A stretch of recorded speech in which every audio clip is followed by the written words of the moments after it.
ప్రభు అయిన యేసుక్రీస్తు నామములో అందరికీ వందనాలు. ప్రతి ఒక్క క్రైస్తవులు తరచుగా వాడే పదం సువార్త అండ్ గాస్పల్ అని ఎక్కువగా ఈ పదాల్ని. గాస్పల్ అంటే ఏంటి? సువార్త అంటే శుభ ప్లస్ వార్త, సువార్త.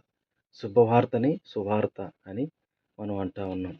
అదేవిధంగా గాస్పల్ న్యూస్, గుడ్ న్యూస్ని గాస్పల్ అని. సువార్త అంటే అది ఈరోజు మనిషికి చాలా విలువైనదిగా, చాలా అంటే చాలా విలువైనదిగా ఈ శుభవార్త అనేది ఉంటా ఉంది. అది యేసుక్రీస్తు ప్రభువు దేవుడై ఉండి మనిషిలాగా మన కోసం భూమి మీదకు వచ్చి, మన కోసం, మన పాపాల కోసం శ్రమ పొంది, శిక్షను అనుభవించి, మన కోసం సిలువలో మరణించాడు. అంతటితో సువార్త ముగిసిపోలేదు. తిరిగి మృత్యుంజయుడై మూడో దినాన తిరిగి లేచాడు. ఇది మనం తెలుసుకోవాల్సినటువంటి సువార్త. ఆయన ఈ సిలువ కార్యం చేసింది నీ, నా, ప్రతి ఒక్కరి కోసం. ఆయన ఓ మతం కోసమో, లేదా కులం కోసమో, దేశం కోసమో, ఇంకెవరి కోసమో ఈ యొక్క కార్యం చేయలేదు. కానీ ఆయన చేసింది ప్రతి ఒక్క హృదయాలకు సంబంధించిన వాడుగా ఉంటా ఉన్నాడు.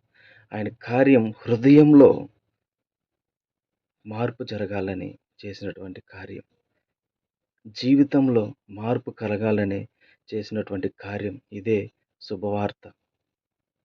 ఆయన చేసినటువంటి కార్యాన్ని మనం అంగీకరించాలి. ఇది అంగీకరించినప్పుడే మన జీవితానికి ఒక అర్థం వస్తుంది. మన జీవితంలో మార్పు అనేది వస్తుంది.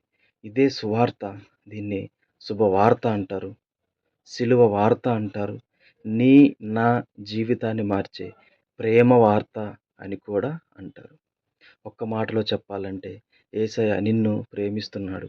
ఆయన దగ్గరకు రండి, ఆయన దగ్గరకు వచ్చి మీ జీవితాలను మార్చుకోండి అని చెప్పడమే శుభవార్త.